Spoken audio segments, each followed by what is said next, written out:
করি যে আমাদের প্রশাসনেও যাতে সর্বোচ্চ গুরুত্বটা পায়, মেধার ভিত্তিতে যাতে এখানে যারা কাজ করছে তারা সেই সুযোগটি পায়, এবং দুর্নীতির বিরুদ্ধে অবশ্যই জিরো টলারেন্স নীতি বজায় থাকবে।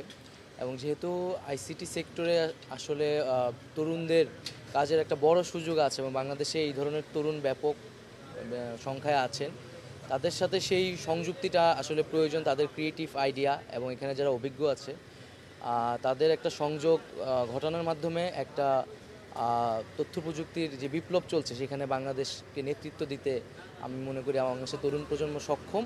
শুধু প্রয়োজন তাদেরকে সেই সুযোগটি করে দেওয়া। চ্যালেঞ্জ তো অনেক ধরনের আছে, তবে আমরা আশাবাদী যে আসলে আমরা জনগণ যে আস্থার জায়গা থেকে আমাদেরকে প্রতিনিধিত্ব করতে পাঠিয়েছেন আমরা সেটি যথাযথভাবে পালন করতে পারব। ইন্টারনেট ব্যবহারটা কিন্তু এটা একটা ডিজিটাল রাইটসে পরিণত হয়েছে, এটা একটা মানবাধিকারের বিষয়।